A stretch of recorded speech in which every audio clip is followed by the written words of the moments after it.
Hi, welcome back to Beyond Borders Dilemma podcast. Today's episode is one that keeps many people awake at night, the visa experience. Whether you are a student, worker, or immigrant, visas come with fear, pressure, and lots of misinformation.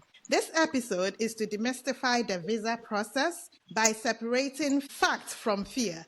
Instead of rumors, we are sharing guidance for first-time applicants by giving them grounded advice and real-life experiences by an immigrant who has navigated the visa system himself. With me is Augustine Bosomtwe. I guess now he is a doctor. So Dr. Augustine Bosomtwe, congrats on your graduation this December. Thank you. Augustine graduated from Oklahoma State University and is now doing his postdoc at Texas Tech University. He navigated visa process both in South Korea and the US. So he has plentiful advice to give to people who are also navigating the same system. So to begin with, can you tell us what kind of visas you applied for in both countries?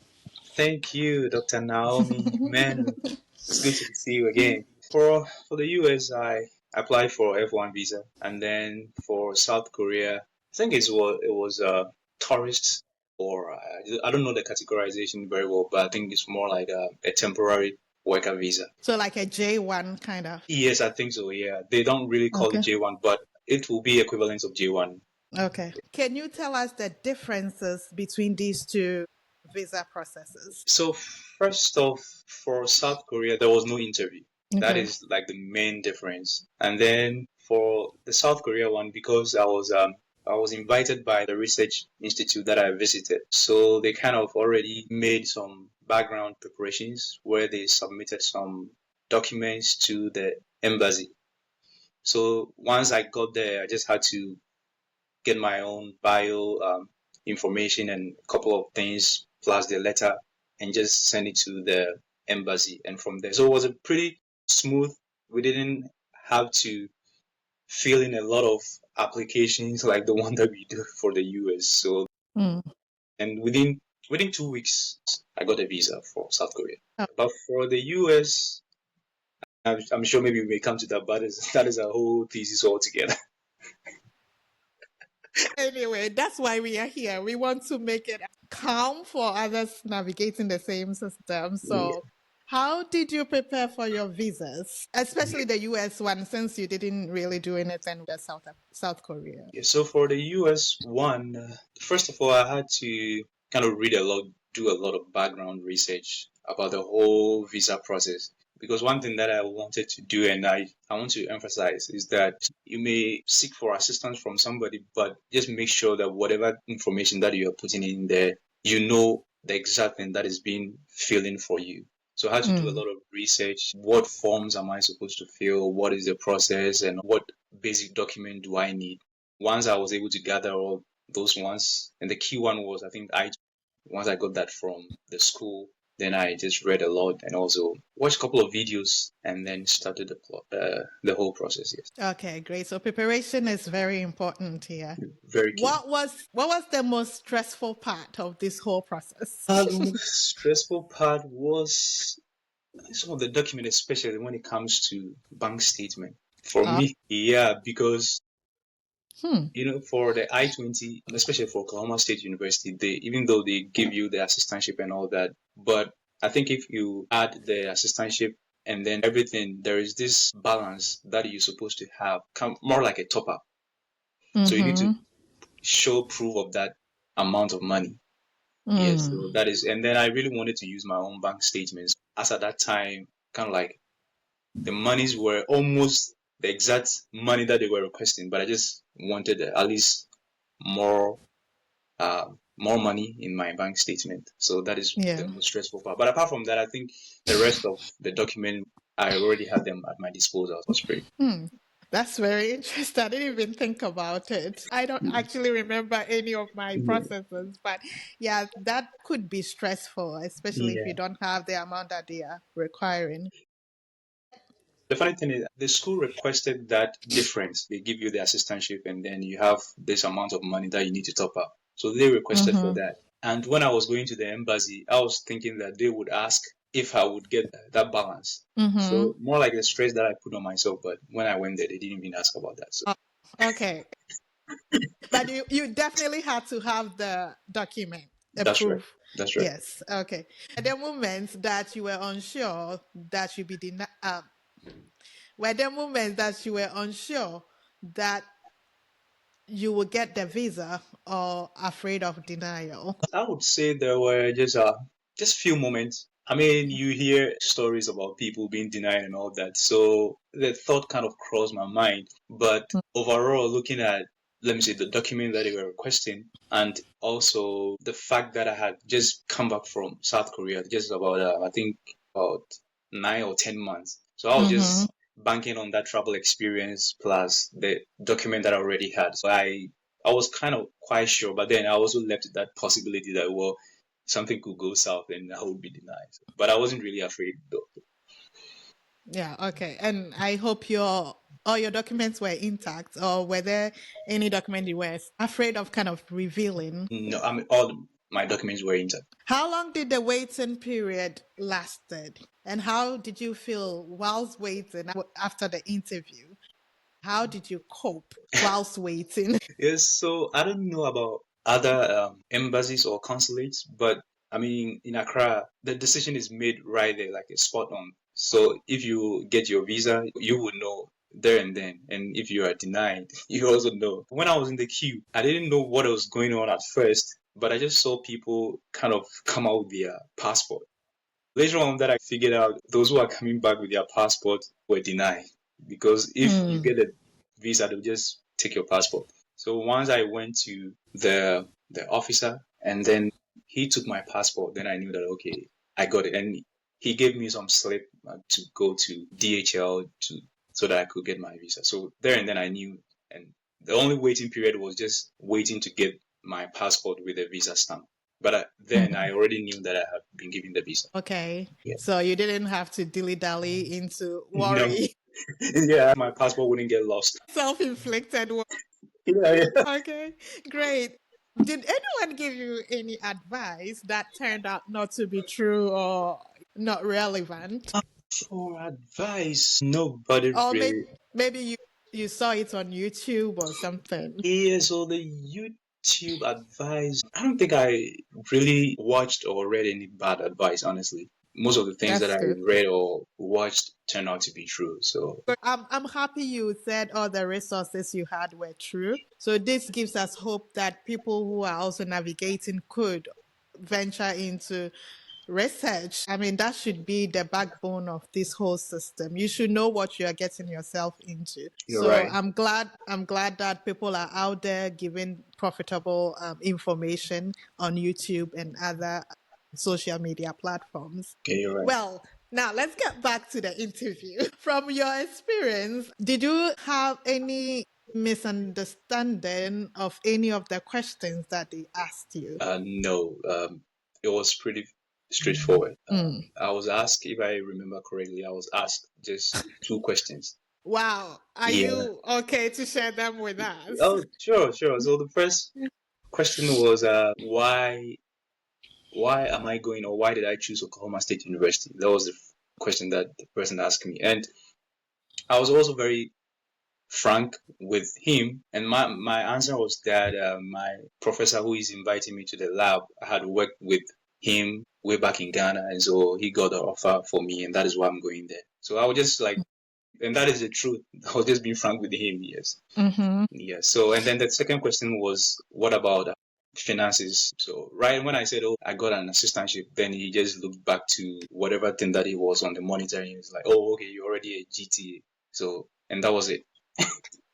Okay. Yeah. That is, I mean, you have to be very frank with them. You don't Yes, have to cook any story. Being frank gives you confidence that's because right. you know you are telling the truth. So that is a really good advice.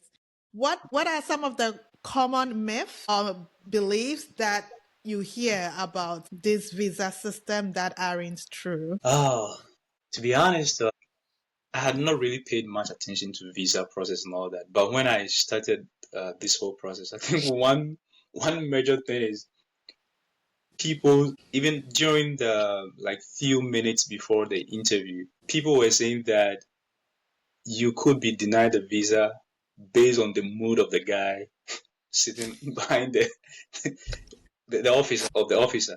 And so there was this guy that I was talking to in the morning. He was like, "Oh, let's pray that this morning the guy is in the good mood because yesterday people said that there was a guy who was in a good mood." Yeah. And I was really struggling to digest what the guy was saying because I don't know how the mood. He could be true, but then it was kind of weird assumption made. That is the craziest thing that I heard. And honestly, a lot of people also did believe that. Was he saying it from his own experience, or it was just something he had? So from what he was saying, it appears it's from his own experiences and also from others. And he was giving a couple of examples as to how some family members came and one particular person was there. And whenever you encounter that person, then know that your chances of denial is very high. Yeah. So Yeah, so a lot of people, before they even experience the whole thing, already put fear in themselves. that's very true. Yeah. I guess this is a follow-up question. What mistakes do you think an applicant will make if this person hear what this guy was saying and he goes into the interview? What kind of mistakes do you think they would make because of the fear that has been put into them? One thing that I want to say is that when I was in the queue, one thing that I observed was people were trying to, I believe, trying to impress because there were some people that, if I remember, there was one lady in front of me and the officer asked a question. And the way the lady was talking, even me standing behind her, I was saying in my head that this lady would be denied a visa because he was like more like not like sure, but more like I don't know whether rapping or she was talking way too fast. Yeah, she was talking way too fast, but I didn't hear the exact question that the officer asked. But the way she was answering the question, you could feel like she had memorized some information and then just pouring the thing out. Okay. As inexperienced as I was, I could feel like this person could be denied. Yeah. Okay. Yeah. So they're not themselves, they just pour out Yes. what they've been told to say. Definitely your energy could be felt if you're doing that way. So they will know you don't even know what you're talking about. Yeah. That is something you don't want to do. How would you advise someone to prepare mentally for this? First of all, I would just say that it's not do or die affair. Yeah, that's the basic thing. Honestly, you are just going for a visa. Chances are that you could be denied or you could have it. But I don't think you have to bet your whole life on that, and that put a lot of stress and Pressure. pressure on Yeah. them. Yes. I don't know Yeah. whether they have already promised people that they are going, or I don't know what really happens there. So just be yourself, do your research, Right. and also just make sure that whatever information that is being put in the forms, you know exactly what you are talking about. Just be honest with the information that you share. Watch videos, YouTube videos, and all that. But I should also point out that in watching the videos, synthesize the key information that it is necessary. Some of them may exaggerate, and I think if you copy or watch too much of their videos, you end up memorizing some of the tips that they are giving, and it may influence you. Even if an officer asks a question that doesn't really relate to whatever thing that, because you have already watched so many videos, you kind of put all those things together. Yeah, so just be yourself, do the research, and if you need assistance, if somebody is helping you, just make sure that you know what is going on into that form. Yes, and just relax. And again, it's not a do or die affair. If you're denied, that's not the end of life. Yes, that's true. Well, listening to Augustine, these are some of the lessons I'm actually getting. Visa's fear comes from misinformation. So if you don't know, just study, research, and then you find information that will help you. Also, interviews are about clarity. You don't really have to overexpress yourself. So Sure. be as clear as you can and very consistent with an intent of being truthful. Again, you don't have to exaggerate. You just have to be straightforward. You don't have to make it sound extraordinary. Well, so let's take some reflective questions. What advice would you give to someone preparing right now for a visa interview? So what I would advise that first of all, I'm sure we just covered most of these things, but just to reiterate, be confident, don't be anxious. There were questions that were asked in your forms that you put the information there.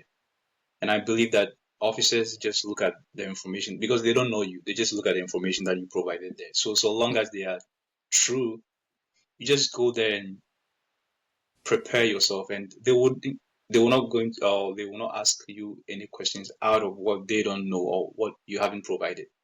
So just be confident and be clear with the answers that you're going to give. You may already have some potential questions that they may ask you, which is fine. But if they don't ask you, because you already set your questions, you're just going to give your answer whether they ask or not. People do that? Yeah, it goes back to the point that you made, like you're trying to Exaggerate. exaggerate, Yeah.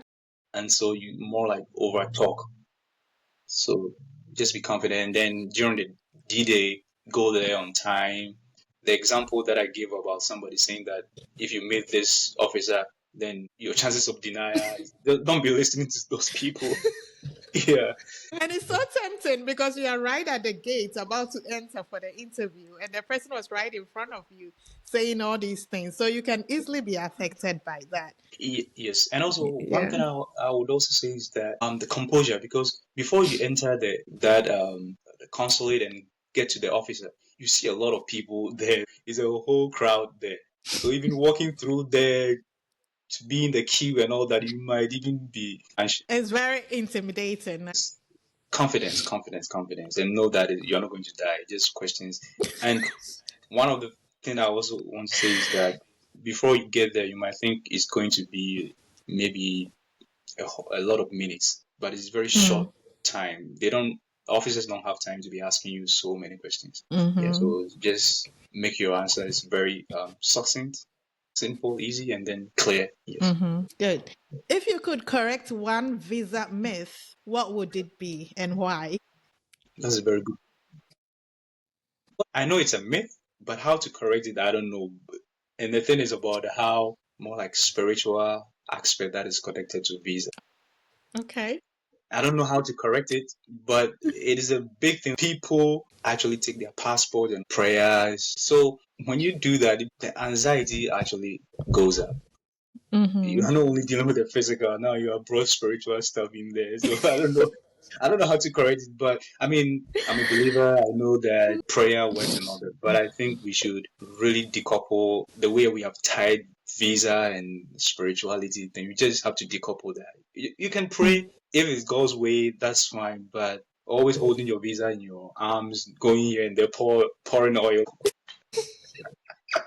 Yeah, so I don't know how to correct it, but I think that is the myth. Oh, yes. The last question I would ask you is what would you say to someone who has been denied before and is trying again or is afraid to even try again? Just keep trying, depending on the visa category that you are trying to acquire. Especially if let's say if you're a student, definitely you want to upgrade yourself. That is why you are trying so hard to get that opportunity. So just look at the bigger picture and then keep on trying. Maybe it could be some information that you provided in the form, and I'm not expecting that. I don't know the grounds for denial, whether they state or they give you the grounds for denial, because I have not been denied before. But if they do give those grounds, then you may have to just look at those information that you couldn't provide. Or if they did not give you, you may just have to go through your forms again, and whatever things that you need to correct, you can just go back again. But don't give up, because you had a bigger picture, which is why you were applying for the visa. So long as you have that, just keep applying. There are a lot of success stories where people have applied a couple of times before they got the visa. Yeah, that is amazing. Thank you so much. If you're listening and feeling anxious about your visas, remember this, you are not alone and you are not the first person to feel that way. Preparation, honesty, calm confidence matter than fear-driven rumors. So that is what you have to put forward, and then everything will follow afterwards.